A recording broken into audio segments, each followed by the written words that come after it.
Welcome to UpWell The Podcast. I'm Sarah, and this is my beautiful co-host, Katie. As fellow female entrepreneurs turned friends and now business partners, we are so happy you're here. With every episode, it is our sole purpose to share authentic conversations to inspire your personal level up. Take our curiosity, add your best intentions, and flow with us in the UpWell. Hey, everybody. Hello. Hey. Welcome to UpWell The Podcast. I'm Sarah, and this is Katie, and we're happy you're here. Welcome. We're laughing at my intro because I say the same thing every single time. But I really am happy that you're here. She does say the same thing every time, and it's kind of funny. And I do like to say, hey. It's my favorite word. So I was trying to think of something else, and I didn't like hello or hi. I like hey. Hey. And I think it's on our mind because we just reached 20 episodes, yes! So, which was a big milestone for us. So she did a little compilation on Instagram with our intros over the last 20 episodes. And they've been 20 times the same. But that's okay because, hey, you're here again. Welcome back. You must like the intro. So anyway. Yes. We're happy to have you. Really, we are, as much as I say that every single episode, but we're glad you're here. Mm-hmm. And we have another good episode for you today. Mm-hmm. But how are you, girl? I'm tired. I'm tired. I have a puppy that's on a sleep protest right now. Ooh. Yeah. She's usually a very good sleeper, but she is the last couple of nights has been on a puppy protest. They do sleep in the bed with us. No. Yes. Oh yeah. I am that type of dog parent. I'm okay with the puppy being in the bed. Probably tuck them in their little paws. Oh, you should. If you guys go to my personal Instagram page, there's lots of puppy spam on there of them all wrapped up in blankets on pillows, and yeah, She reads it a bedtime story. I do tell her how beautiful she is and rub her head until she falls asleep. But anyway, she has been on a sleep protest lately and not wanting to be in the bed. And so it's breaking my heart because she is just not wanting to sleep. So we're having to kind of come up with ways to coax her to come back to bed. So she'll get up and play. It's not like she just wants to go sleep on her own. No, she wants to go fuck around. It's like I don't want to. No, it's bedtime. It is 10 p.m. And she's our sleeper too. The two dogs that we have, she is our sleeper. So we're like, maybe what it's is just going on? A phase because I know. I'm hoping so. My kids went through that, and I feel like even as adults, we kind of every once in a while have those bouts of insomnia or some sort of sleeping issues, which is a really great transition to today's topic because we talking sleep. Welcome to the sleep show. We are talking sleep. It's actually been something we wanted to talk about for a while because I think it's a very underrated part of our wellness routine. And I think it's something so many people want. They want to sleep better. Yeah. Oh, I agree. We're in a very sleep-deprived society. Yes, we are. And other countries use it as a form of torture. I mean, sleep deprivation is a real problem, and it has so many ill effects on your mental health, your physical health, and just all sorts of factors in your day-to-day life. So that's what we're going to talk about today. We're going to break down, some of what could be impairing your sleep, maybe ways to help you sleep better. Not maybe. There are going to be ways that you can sleep better. Well, yeah. Not maybe. You're maybe. Going to leave with some tools to help to you be able to sleep better tonight. Yes. So I wanted to share an interesting statistic before we started that I looked up a little while ago. But 70 million people in the U.S. struggle with a sleep disorder. And this could be things ranging from sleep apnea, basically, or as basic as snoring, all the way up to insomnia problems where you literally can't sleep or have a reoccurring issue falling asleep or staying asleep. And those are just diagnosed. Those don't even include the undiagnosed people that are going through life struggling with sleep. Yeah, agreed. And then I also read another report from the CDC that 1 in 3 adults in the U.S. are not getting enough sleep each night. And this one was shocking to me. Over 70% of children ages 6 through 17 aren't meeting the recommended amounts of sleep per night. Which 6 to 17, that's a huge span of ages, but like just you think about all of the different growth spurts that they go through during that basically decade. Such important developmental processes happen in those ages of your life, and sleep is a cornerstone, you guys, of development and, like I said, your health in general. But we're going to talk a little bit more about that. But I think those are some startling numbers to me. Statistics, yeah. And I think we've gotten several messages actually from some of our viewers and listeners that are wanting to know more about sleep, because it's just something so many people struggle with anymore. Yeah, and a lot of it has to do with like their daily life and not being, I think that the biggest one is not being able to shut the mind off when they're going to bed. But there are reasons behind that, like are causing that. Yeah, I think lifestyle factors and modern society have hurt us in that way so much. So those are going to be some of the things that we kind of covered today. But I want to talk about what a lack of sleep might actually impair or make worse or weaken in your body. I want to talk about the mental side of it first, because I feel like these are ones that we notice really easily. If you don't sleep very well at night, you can wake up the next morning and kind of already feel these after. That's one night of sleep, you guys. Think about people, or maybe it's you, that struggle night after night. So it's like after one night of poor sleep, you can experience some of these symptoms, and compounded, that's got to be terrible. But some of the most obvious ones are reduced alertness and attention, or like the inability to concentrate, slowed reaction time, poor memory and judgment. But those are fairly obvious, I think. I am an absolute bear to be around if I don't get a good night of sleep. You can ask my fiance or ask my parents from when I was at their house.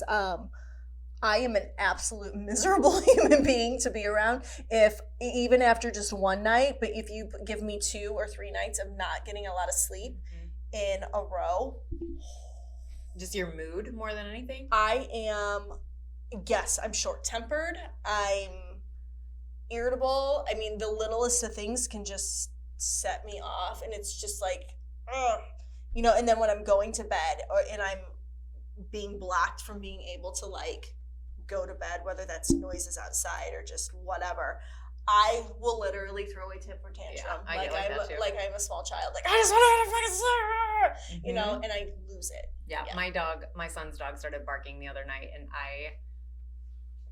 my head spun all the way around, I think, because sleep is so crucial. It's so important to me. It's such a big part of my well-being. So yeah, it's one of my favorite things to do. Me too. I take it very seriously, and we're going to talk about that more in a second. But so those are some of the mental things, and I like that you said, you notice those right away, whereas I can definitely tell the physical side effects or the physical symptoms of not getting a good night's sleep. Some of those are weight gain related to cravings, which I'm going to talk about more about the physical side of that in a little bit. Blood pressure issues, blood sugar and insulin imbalances, and then gut health problems. So this can be caused by lack of sleep and can cause lack of sleep. So it's a kind of double-edged sword. Yeah, it's kind of a cyclical thing, but gut imbalances, oh my gosh, they are the precursor to so many things. Chronic inflammation, neurological disorders, so many health problems stem from the gut. Yeah, your body needs to tap into its parasympathetic system in order to heal itself, and it allows the liver to do its nightly detox. It allows, your kidneys to take a little breather. It allows, everything to kind of settle down a little bit, and the only way your body systems are going to be, or your body organs are going to be able to do that, is if you're tapping into that parasympathetic system, getting into that relax, rest and digest state of being. Otherwise, your body is constantly in that fight or flight, and it's thinking it has to always be on, which then when something is always on, it gets worn out, it gets overused, it gets inflamed, it gets just, bad, overworked over time. And so sleep is that recovery of being able to repair and allowing your body to do what it's naturally made to do. Yeah, just about every system in the body needs sleep. It needs sleep because that's its opportunity to hit the reset button. Correct. If you will, like clean house. It happens while you're sleeping, you know, and I think we don't think about that a lot. You know, we think about that we're crabby or we need extra caffeine just to have the energy to get through the day, or we feel bloated, or we feel like we're having a hard time losing weight, and you just don't kind of connect the dots. So hopefully this episode acts as that that connection. Yeah, I know that if I go a long stretch of time without getting a lot of sleep, that I do feel bloated. I feel like I'm carrying a lot of extra water weight. You know, lack of, and that can get into kind of dehydration and stuff too, and that's kind of a whole nother separate episode I think that we could do related to sleep, your breathing while you sleep. But one thing for me on the physical side, I always, after a few days, my eyes will burn as well as I have a sore throat. Yeah, those are my two. When I start to feel those, I know that I haven't gotten enough sleep. And it's amazing how if I'm able to have a really restful night of sleep over the course of like, okay, I'm a 9-hour a night sleeper. If I can get like 8 to 9. I like 8 to 9 hours. I am on the higher end of the sleep. I call it the sleep spectrum, because some people operate really well on 5 to 6. Other people need more. You know, they usually say like the 6.5 to 7 mark is kind of like that sweet spot. Yeah. I feel like I need more, but I've listened to my body enough to know that I need more. So when I'm able to get a night of like 2 nights in a row of like 9 hours of sleep, I feel like I can conquer the world. Oh yeah. Yeah. And going back to what you said about your throat and your eyes, like another kind of symptom of poor sleep is poor gut health, or weakened, immune health. Yes. So weakened immune function happens almost immediately if I can definitely feel lose out on sleep. So people that struggle with seasonal allergies, even, you know, or chronic congestion, sinus drainage, things like that, like that can be completely correlated to how well you're sleeping or not.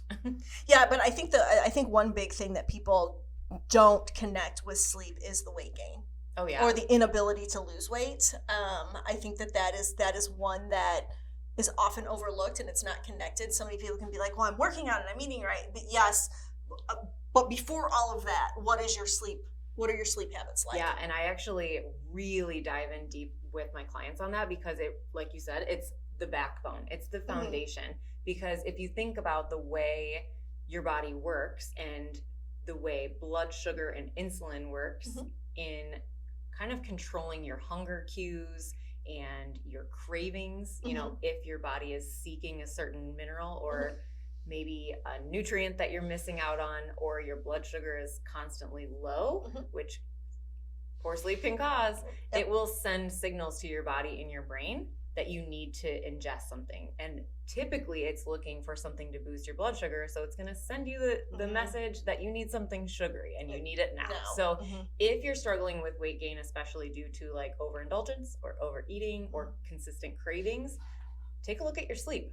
Take an honest, objective look at how you prioritize your nightly rest, your reset, like you said. Yeah, and I think you have to be consistent with your sleeping as well. I know a lot of people work that Monday through Friday, whether that's 7 to 3:30 or 8 to 4:30 or 9 to 5:30 or whatever your time frame is. Whatever time you wake up during the week, you also need to wake up at that time during the weekend, because that 48 hours on the weekends can really mess up your Monday start. And if you start off funky on Monday, your week's pretty much shot. Well, I don't want to say it's shot, but it can be a rough start to the week. And the research that I've done myself, and you can look this up, you cannot make up sleep. No, there's no such thing as making up sleep. When we're like in our teens and 20s and we're like, I'll sleep when I die, or I'll catch up next week. No. Well, you cannot catch up. Once you miss out on that sleep, it's gone. Yeah, your body is doing its best to do what it needs to with what you gave it. It does. You cannot sleep 12 hours the next day because you slept 4 the night before and expect it to be some sort of like teeter-totter balancing game, because that's not how your body works. So consistency is key. Really? Yeah. Once the damage is done, it's done. Yes, you can help it out by treating your body better, but it's not like you can just erase it. It's not like you can what's the phrase? You can't outwork a bad diet. Yeah. You can't You can't outrun bad sleep. Like it will catch up to you over in time, some form. In some way, shape, or form. Yeah. Yeah. So I want to talk about, that kind of leads me to what inhibits our sleep. Like some of the reasons that we could potentially be sleeping really poorly, have a hard time falling asleep or staying asleep. So I just want to share some of the ones that come to my mind, and I'm sure you'll probably agree and maybe have some more insight too. But the biggest one societally that is a huge problem is blue light. We are not getting enough real sunlight during daytime hours for numerous reasons, and we're getting too much time artificial in front light. of a screen. So whether that's your phone, a laptop, television, all of those things are artificial forms of light known as blue light, and that's the light that is coming into our eyes, and it's affecting our sleep patterns. One thing that we can also add into that is Wi-Fi. Constantly being around Wi-Fi can interrupt our neurological patterns for sleep as well. I just read about that. I do not sleep with my phone in the bedroom. It is not next to my head. I don't even have it in my room. We don't have a television in our bedroom. I might sound like Little House on the Prairie to some people, but I don't have a TV in my there bedroom is either. no tech when I am sleeping, or even like an hour prior. I am not. Get it away from my eyes. Technically, everything should be dark. You know, the outside is dark, my inside should be dark. You know what I mean? Like, I should not be looking at any light, whatever color it is. There is some research on that, and I'll link it in the show notes, that actually the darkness level doesn't necessarily matter. However, the blue light does matter, but the actual darkness is that level. Why red light glasses Yes. Or like the yellow. Yes. So there is some research on that. That I'll link it in the show notes. But that, like, you don't need to be in a pitch black room, but soft white lights are different than your phone. Exactly. That having light is okay, but it needs to be the right kind of light. And I do, like, when I go to bed, I'll read in bed for a little bit. But again, it's just like my lamp, you know.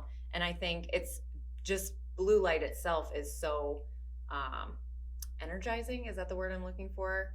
Stimulating. It's stimulating. Yeah, it awakens your senses in your brain. So, you know, how can you expect to just scroll on your phone for an hour and then just put it down and fall asleep? Maybe that's great if you can, but most people can't.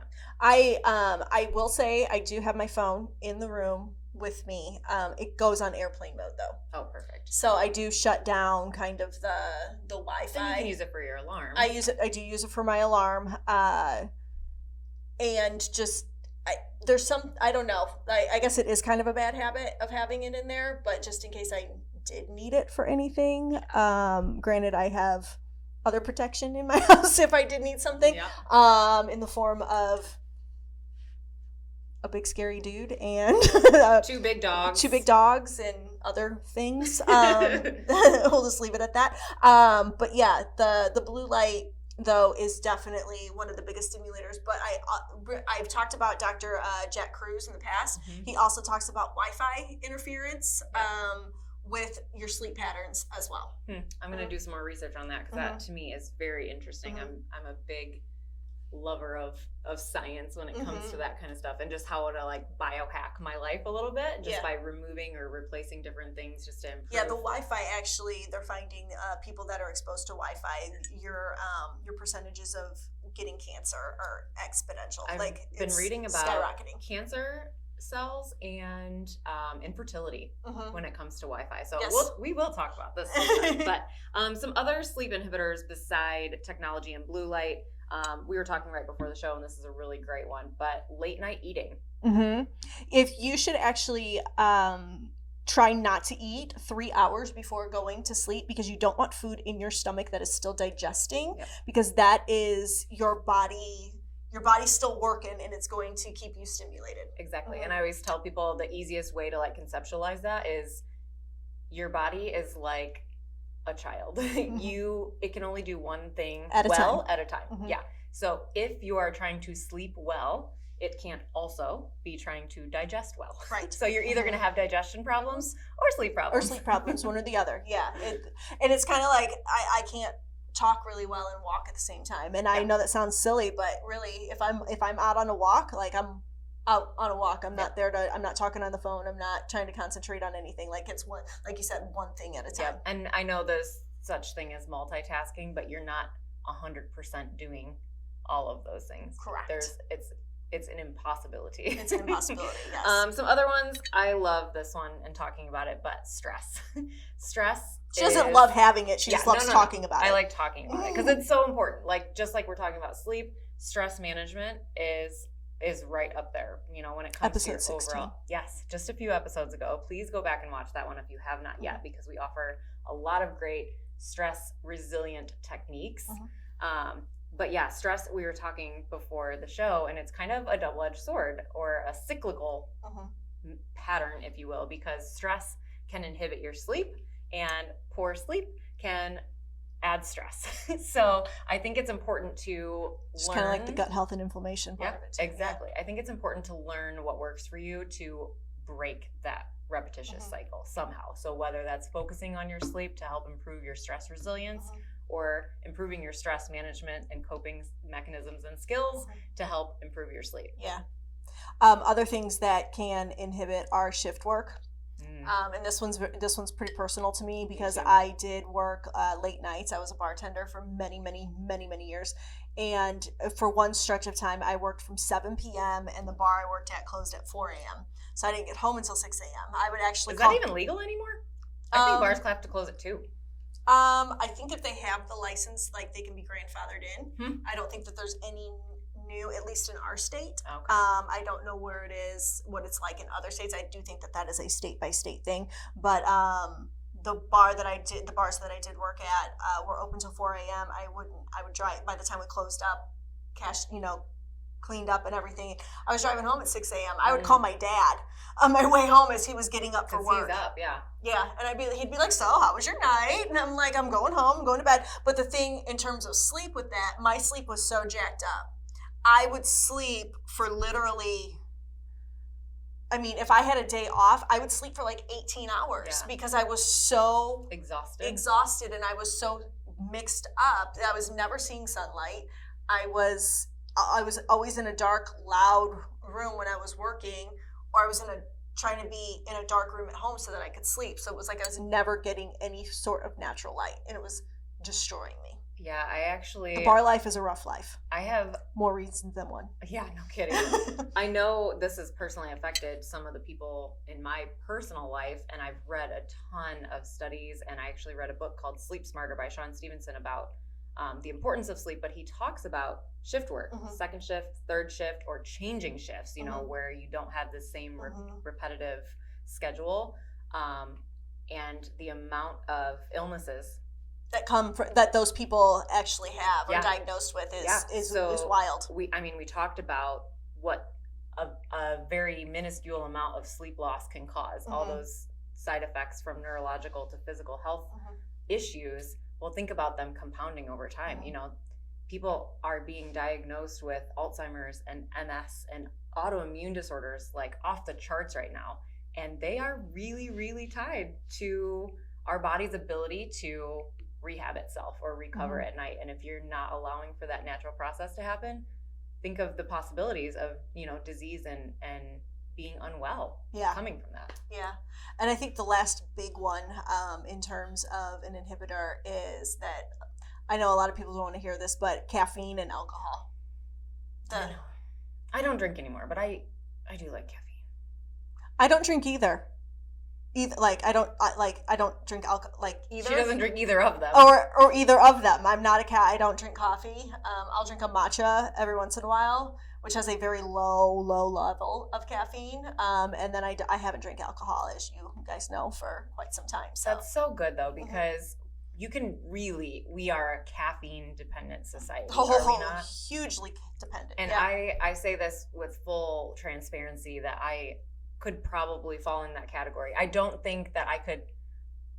It's very much ritualistic to me to have my coffee in the morning. So I do drink decaf, and there's sometimes like a couple times a year where I'll do decaf a month, decaf December or something like that, where I'm like, okay, I need to give my adrenals a break. I need to make sure that sleep is a priority. Like, I need to make sure that I'm functioning at a high level because my body is strong, not because I'm like, I got 2 more cups of coffee in me today. I'm ready. She talks about caffeine, I believe, in episode 9. I do, yes, and that was a good episode because I do talk about both sides of it, Mhm, right? Because I think caffeine, as any stimulant, there are pros to it. Like exercise is a stimulant, you know, there's good things about exercise. So I think knowing the benefits, the pros and the cons, but also knowing how it affects you personally is super important, you know. And I don't know if I believe those people that are like, yeah, I could drink a pot of coffee and go straight to bed. I'm like, can you?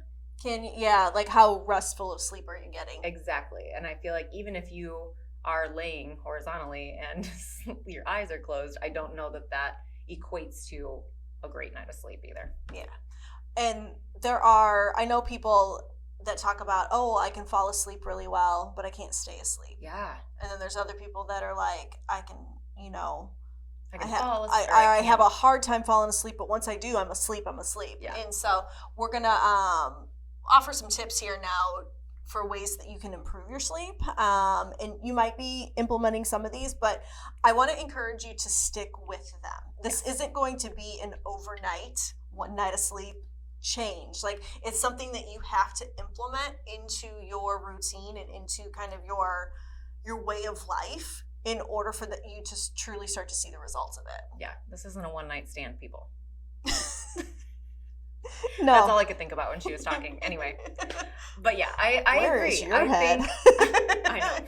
But really, it is consistency, as with anything. And we've talked about this numerous times on most of our episodes. It really does come down to the frequency and the repetition of things to make sure that, you know, it actually becomes ingrained in your well-being. So let's talk about some of the ways we can improve the quality of our sleep and help us fall asleep and stay asleep, because both of those aspects are super, super important. I'm going to start because this one is near and dear to me, and I really do believe in the circadian rhythm balance. So that is your natural internal clock, and it's kind of set with the sunrise and the sunset. And going back to the comments we made about shift work and, you know, changing schedules, that's another reason that it can mess up your sleep so much, is because you are so far out of balance with nature, you know. And I feel like the further we get away from nature and our connection to it, the worse off we are in all sorts of areas. So I really think, you know, morning sunlight exposure, getting sunlight in your eyes, going outside and not looking at the sun, you know what I mean, but going out, watching the sun rise, and then watching the sunset, I think is a really easy way just to help balance your circadian rhythm. Your circadian clock dictates your hormone production. And we know melatonin is the sleep hormone, and some people even take melatonin to help them sleep, which I don't recommend myself, and we don't have to get into that on this episode why that is. But you know, taking an artificial hormone that your body should be producing on its own, I think you need to look at the natural way to help build that in your own body. And morning sunlight exposure is one of the best ways to do that. Having an evening and wind down routine, whether that's taking a bath or reading a book or doing a meditation, some breath work, anything that's very calming is going to be your best bet for having success in terms of being able to fall asleep. Agreed. Quickly. Anything that isn't stimulating to you, because I actually had this conversation with one of my clients too when we were talking about exercising at night.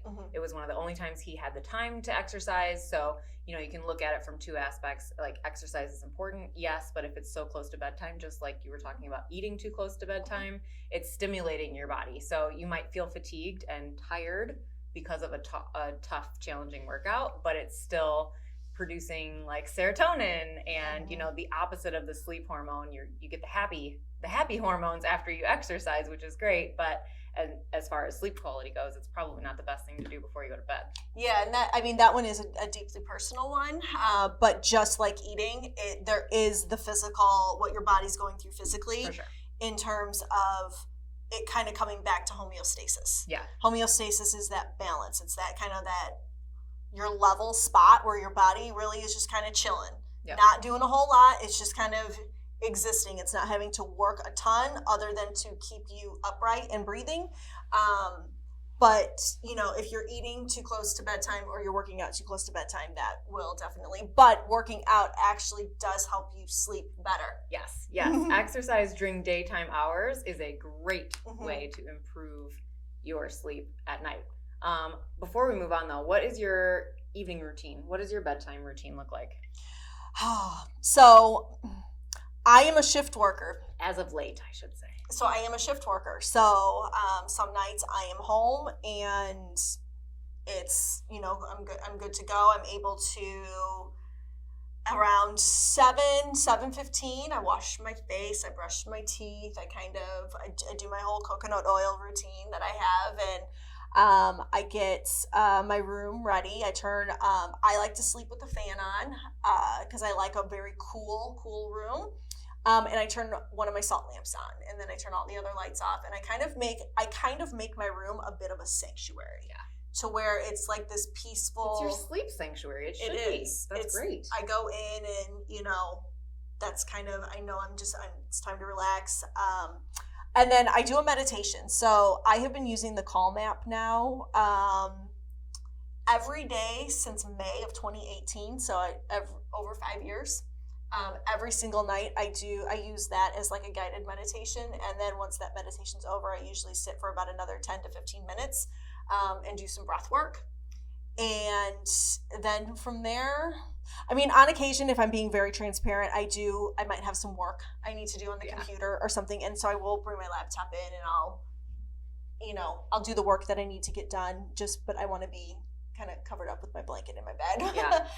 So I'm guilty of it too, but I try to be lights out consistently between 9 and 9:30. Yeah, me too. Completely lights out. My phone goes on do not disturb at 8 p.m. automatically. So if you text me or call me, if I reply, you're lucky. She was looking at it. I happen to be looking at it, but normally you're not going to get a reply from me until after 7 a.m. the next morning. Yep. So that's kind of my routine. Sometimes depending on how my day was, I might take a shower. Yeah. I'm usually a morning shower. Actually, that's not true. I'm all over the place. Sometimes Sometimes I shower 3 times a day. Oh, not me. Sometimes I'm like, did I shower today? No, more often than not, it is. Wait, I haven't showered since Wednesday, and it's like Saturday, and I'm like, shit. But I know I'm really not that gross. She showers before we get together, so I don't have to sit next to her stinky self. Stinky. But then sometimes I do take 2 showers a day. Yeah. Depending on if I had a hard workout or something. Yeah. So I love that. Yeah, what's yours? Mine's pretty similar. I would say I try to choose like big focal points. I try to get some self-care in there. So sometimes it's a bath, sometimes it's my skincare routine, sometimes it's my skincare routine is a non-negotiable. Like I have this skincare routine. It's super bougie and I don't even care. And I'm 40 and I feel like I'm pretty proud of how my skin looks. So yeah. I will keep doing my I do a heavy routine. Emphasis on mine, but sometimes it's more like sometimes I do a full face mask. Sometimes I'll paint my nails. Like my self-care, I guess, bubble is kind of a little bit broader. But You're brave to paint your nails right before bed. No, they're always messed up. That's why they look terrible. Don't ever look at my toes because there's sheet marks on them every time. Because I'm like, oh, let me paint my nails, and then they look bad. So that's a terrible idea. Maybe I'll have to switch this up after this episode. But I really do make it a point to get rid of technology after like 8 o'clock is usually kind of my cutoff. Every once in a while I'm still on at like 8:30, but then I push my bedtime back just a little bit. So I do give myself an hour, no screens. I like to read before bed, which sometimes I have to be leery of though, because I like reading scientific books and learning, and sometimes and then a little brain just goes. It does. But I do. So this is kind of my secret to that, and I want to offer this trick to anyone that struggles with being able to shut their brain off, like we said, that stress sleep cycle where you feel like you're so stressed you can't sleep. Keep a notepad next to your bed. It's one of the best things I ever started to do, and it's one of the simplest things. If you think of something, or if a to-do pops into your head, or you're like, oh shoot, I don't want to forget tomorrow to do this, or reminders, write it down, because then you have the ability to kind of relax knowing that you're going to wake up tomorrow and you won't forget it because it's written down right there. Like you can't possibly forget it because now it's written down. So I think a big part of my evening routine, I call it my brain dump. Okay. This can be journaling, things I'm grateful for. This can be my to-do list for tomorrow. This can be my grocery list. It always looks different, but it's like whatever is rolling around in my brain, I'm going to get it out. So that way I can literally focus on sleeping. And then I usually do something that kind of relaxes my body. So once I get things out of my brain, I want to relax my body. So sometimes that's 3 deep breaths. It doesn't have to be anything huge. Sometimes I stretch for a few minutes before I jump into bed, or I'll stretch in bed, just kind of do some laying twists and things like that, just to kind of help relax my muscles. So then I know that my brain is no longer stimulated and my body's no longer stimulated. And once you kind of get those two working together, you can definitely fall into a deeper sleep faster, I think. Yeah. But yeah, that's my little routine. Is there any other ways that you feel like an easy, simple thing that people could do to improve their sleep tonight? If you don't take magnesium, I think taking magnesium is actually a really good supplemental that you can do. Magnesium is very relaxing. I take mine every night. That is one I did not mention that in my routine, but I do take magnesium every night. And you take a pretty good one. What's the one you take? I do. I use a company called First Form, and I like theirs because it's a powder. And there's different types of magnesium, which we could do a whole show on that. But there's some that help relax your body and your mind. There's some that are good for digestion. Yeah, we talked about that in our electrolyte episode. Yeah, see, perfect. But theirs kind of contains small. My brain's a little Rolodex of our past episodes, if you couldn't tell. She is like, ding, and I'm like, we talked about this? Wait till we get to beyond episode 22. I'm not going to remember what we said. But theirs contains a couple of different kinds of magnesium, so you kind of get all of it in one. Nice. And I like that it's a flavored powder, so it's kind of like, again, going back to the ritual of doing something, it's part of my nighttime routine. I mix up my little drink, and I drink it while I'm doing my skincare and while I'm reading, and so that does help me relax. I get away from it in the summertime, but in the night, like fall, winter, I do a tea routine. I have a tea ritual that I do at nighttime. And I mix. I like strong tea, but I mix a lot of different combinations that will put me to sleep before I can even get through my What are some of your favorite teas to incorporate? So I use a sleepy time tea like a chamomile. No, I hate the taste of chamomile. Oh, I like chamomile. I hate chamomile. I don't like chamomile, and I don't like the taste of lavender. I was just gonna say those are the two that I drink if I'm needing a good night's sleep. I drink chamomile and lavender. Yep. I am not a flowery tea drinker. I like them a little bit warmer. I like the spicy ones a little bit more. Turmeric? Yes. So I do a turmeric, a ginger. A lot of them are blends. So I like traditional medicinal, that brand. So I will do they have a sleepy one, as well as they have, I think it's got a new name. It was called Gypsy Cold Care. Okay. And I know that sounds weird, but like you don't have a cold, but what that did for like just soothing me was a nice, but I think it's just called Cold Care. Cold Care. I think I've seen that. Yeah. So I really like that one. If I do happen to have like a sore throat or an itchy throat or anything in the fall when the seasons are changing, I have a hard time when it's harvest. Yeah. I will do, they have throat coat. Oh yeah, I love throat coat. And so that's another good one that I like to mix into it. And then Stress Relief by, I believe it's by Kava. Oh yeah. Is the one. I like to mix that in there too. Herbal tea, obviously uncaffeinated. Yeah, it's all uncaffeinated. Is a great way to kind of decompress your body and your mind. So I like and it's a ritual thing. It becomes it's not something where you drink it one night, and if it doesn't work for you, you're like, well, this doesn't work for me. Well, you have to give it some time. Make it part of your wind down routine. Your wind down routine, for sure. Other things that I find, and I mentioned this just a little bit ago, I like a really cool room. Yeah. People actually sleep better in a cool room than they do a warm room. And the reason for this is because our body temperature actually drops when we are sleeping. So if we're sleeping in a really hot room and our body temperature drops too much, your body kind of goes into like a fight or flight mode, to where it needs to warm back up, and it needs to protect you, so that your temperature increases. So or cool down, I should say. Yes. So it becomes this, where if you're actually sleeping in a cooler room and your body temperature is a little bit cooler, you're going to be able to stay at that cooler temperature, and you're going to get a more restful night of sleep. Yeah, and that makes sense. Same with humidity. The humidity in the room can mess with you too. Going back to nature, like it cools off at night for a reason, and I just really think the more we listen to that natural cycle of warmer during the day, cooler at night, I think we can learn from it. And I think that's an important one. And then one last one Katie shared with me before we started rolling, and I thought it was really interesting, but firmer mattresses, laying flat on your back with no pillow is the best way to sleep. I used to be team stomach sleep. Oh, yeah, same. I don't even know how. I tried to sleep on my stomach a couple nights ago. Just, I don't know if I was cold or what. I just wanted to like curl up. I thought I was going to suffocate myself. Did you have a backache? Maybe. Oh, well, yeah. After I woke up, I was like, oh my gosh. So maybe it's like an age thing. I don't know. Once I hit 25, they're like, nope, roll over. Yeah. Lay on your back. Sleeping on your back and sleeping on a firmer mattress is actually, it's going to allow your breath to be as level and even as possible.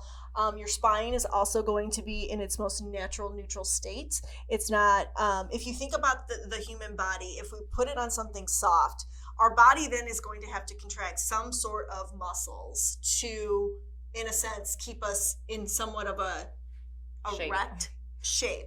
So when you're on a firmer surface, the firm surface is actually doing the work for you, to where your body actually gets to relax. So more support is better. Exactly. So other great things about laying on your back and without pillows, ladies, if you're worried about wrinkles, this actually helps with that because it's not tilting your head, which then is pulling the skin down over. And I mean, a lot of us are in bed for 8-9 hours. Yeah. You're contracting the skin. That's years of our lives by the time you add it up. Years. A third. I think a third of our life. Oh. So it's contracting this area here, which then is pulling all of the skin down, which then can cause, sagging, droopy eyes, the whole bit. So, all right. Different things. Team back sleeper now. Team back sleeper. If you absolutely have to sleep on your side, sleep on your left side because it's going to allow your stomach to kind of fall into the empty gap that's in your abdominal chamber. So if you are having to digest any food, it's going to be easier and you're not going to have any stomach acid that's going to kind of come up through the esophagus as well. So the stomach actually has more room to kind of just lay there when you're laying on your left side. I think I've heard that before, but I didn't know why. Yeah. I think I've heard left side versus right if you were going to lay on a side. Yes, and that's because of your stomach. Yeah. Interesting. I love learning new things. And then I have an old wives' tale. Oh, please share. So I have a client of mine who was the original one to bring this to my attention. She is absolutely adamant about sleeping with her head facing north. And so I wanted to do a little bit of digging on this. And she was told by her grandmother that was the way you had to sleep if you wanted to get a good night of sleep.